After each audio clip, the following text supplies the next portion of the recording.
Pretty Girl alumni. Welcome to this lesson.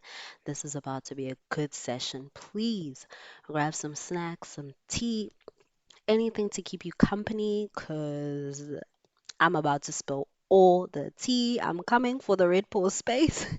I think I'm going to name this section. I'm going to create an anti Red Pill space in my playlists, and I'm going to be basically debunking or having my own rebuttal to a lot of the Red Pill talking points, which honestly doesn't take that much to debunk, but let's talk about it, okay? So I've been going on TikTok and Instagram and the socials, and I've been seeing a lot of rise in the hobosexuals. I love that term. Whoever coined that term, I love you. That is the perfect way to describe them. But basically, if you don't know what a hobosexual is, it is usually in reference to a man who is slumming off or bumming off their female partner, their significant other, right? And it's usually in heterosexual relationships that this is highlighted the most, just because of how outrageous um, these men are, because a lot of these men feel really insecure that they're broke. Honey, you will never meet a more miserable man than a broke man. I am telling you this right now. At least with women, when we're broke, it is not a part of our identity. I don't identify myself as broke. I may be broke for the period, but I'm going to get money later on. Whereas with men, because they are groomed from a young age and socialized to see themselves as a working wagon in the capitalistic world and the patriarchy, they usually do get their identity from money and all of that. That's why a lot of insecure, tiny energy men, when they get money, they become very abusive. All their insecurities flood out and they do the most horrific things. It's just different sides of the same coin, honey. These men are just mean and they're not worth it. So let's come for the red pill space, because a lot of the red pill space be like, oh, well, feminism, since women want rights, then women should be taking care of their partners too. If you're a rich woman, then you should be looking after your partner. Hmm, hmm, Okay, let's talk about that point. Let's talk about that point because I do not like that talking point at all. First of all, let's not act like women and men are equals in this patriarchal society. Let's not even go there. A lot of the time, if you see a successful woman, and a lot of the time, if you see a successful POC woman, they had to work a million times harder to get into that position or to get into that way of life or into those spaces even. They had to work way harder than anyone else, any demographic, especially men, okay? Especially men. So don't even get me started. But we're not here to talk about society. We're here to talk about relationships and why a relationship with a broke man is just not going to work. Besides the point that they're already angry and probably jealous of you, because a lot of these men are misogynistic and they do view women as lesser than and inferior. So it kind of breaks his brain a little when the inferior one surpasses them in a field that's meant to be dominated by men, in the work field, in the money spaces. Like having a lot of money, traditionally has been seen as a male characteristic, right? So it just boggles their mind, and instead of actually working on themselves and maybe meeting their significant other where they are and seeing this as like, oh, I need to get my stuff together, they rather take it out on their partners. I am not even kidding. Yesterday, I literally saw a video of a TikToker explaining, they had images of a woman who is very badly beaten, and I hope she's recovering. But she had a blue eye, she had a popped blood vessel in her eye, and she was hooked up to a lot of machines in the hospital. And the lady was explaining how basically the man beat her up because she did not want to pay for his Europe trip with her. And I was like, what is going on? What is going on with these homosexuals? This guy cannot keep a job, and his partner was very successful. She's a very successful content creator. She also is highly educated. If I'm not mistaken, she graduated from Harvard, and he cannot even keep a damn job. So when she needed to go on tour or go on a trip, I think it was a work trip, if I'm not mistaken, and she was going to pay for herself, he was like, I want to come with your money. And this is another thing with homosexuals is that they feel very entitled to their woman's money. So that is my first point and my biggest point. If you ever need a bigger point, not to fall for the propaganda that men and women should be equal and 50-50 even 50-50 relationships. Let me talk about them another time. We're talking about the homosexuals now. So I'm talking about the men who are living off their women fully. Like the woman is the breadwinner. They have odd jobs and they're barely sustaining themselves, let alone the home. So, why is there no romance without finance? That is the topic for today. Okay.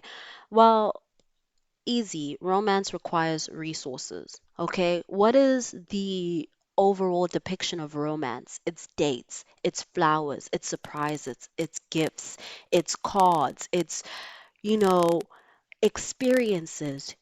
You can't get those romantic experiences without finances, right? So, a date costs money, time off work costs money, living together means expenses. Um, Even nurturing your partner, like if your partner is feeling sick and you want to have a romantic gesture, or let's say you want to help them, like maybe cooking them a meal, you need to buy those groceries. You need money to be romantic, okay? Another thing is that struggling financially a lot of the time is statistically proven to split couples up. This is a very well known statistic, and I was researching this for a module in my psychology course.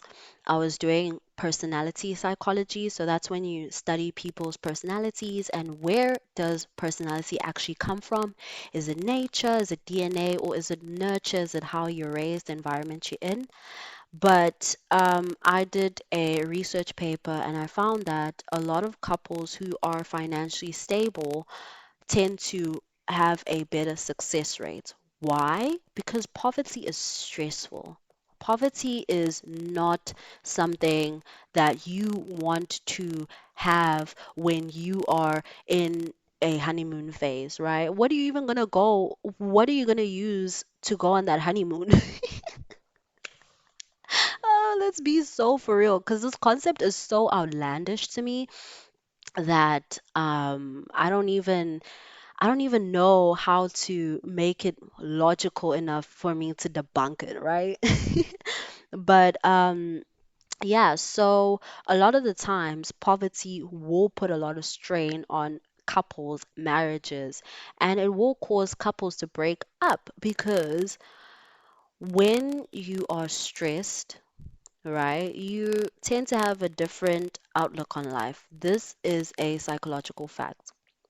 There was a study done where they tested people's outlooks on things based on their emotional states. And they found that the more negative your emotional state was, the more negative the perception of the world of your perception of the world is. So the same thing with relationships. Like if you are stressed and you are constantly in a negative headspace because you're financially struggling and your partner here is also financially struggling and he's stressed and he's feeling insecure and he's feeling insecure in his masculinity, so he's taking out on you, that is very stressful and you're going to have a very miserable outlook on life because you decided to house a homosexual. I'm not gonna lie, it's already hard enough taking care of yourself. Um, a lot of the times, the economy is very unpredictable. We've had so many recessions in the past decade alone. So I don't see as a woman what the benefit is of housing a homosexual. That's like literally housing a grown ass disrespectful child, in my opinion, because they have no audacity. That's what I'm gonna say. And another thing that I'm gonna highlight, and I think this is going to be my ending point. Um, you deserve someone in your league. Let me say that again. You deserve someone in your league. And I've noticed that a lot of the times women have been bogged down and told that their expectations are too high, even when it's just the bare minimum. And why? It's because it's propaganda. It's because the homosexuals want you to take care of them. That's why they tell you all these lies, and society feeds you all this nonsense because they want you to lower your standards so they can benefit. At the end of the day, when someone asks you to lower your standards, it's not for you, it's for them. There's never been a time in my life when I've compromised my boundaries or lowered my standards and I've come out on the other side happier. And I bet you can ask a lot of people, and I bet you they'll have the same answer, okay? And the final point is, what is his purpose in your life? What is he doing that you cannot do for yourself? Like, because I know he's not romantic. He doesn't have the funds to be. Like, are you a hoarder? Do you like charity work? Girl, then go do charity work where you can take pictures and put it on your resume. You can't put housing a homosexual on your resume. This will always lead back to my main point is be selfish. How is this you have the right to ask, how is this benefiting me? I'm giving all this energy. You're feeding and housing someone. How is that benefiting you in a romantic relationship, but overall, right? You're not you're not the Salvation Army. You are not a shelter, okay? There are resources out there to help homeless people, and you are not one of them. You are not recognized as a nonprofit. End of story. You do not get the benefits of being a charity. Okay, so that is my talking point for today. I hope to see you in another video. Please like and subscribe. And please, if you've ever come in contact with a homosexual, let me know in the comment sections below because the crazy stories that I've been hearing for the past week and a half are truly unbelievable. So please make my day or don't make my day because honestly, hearing those stories doesn't make my day. But please comment down below and I'll see you next time. Goodbye.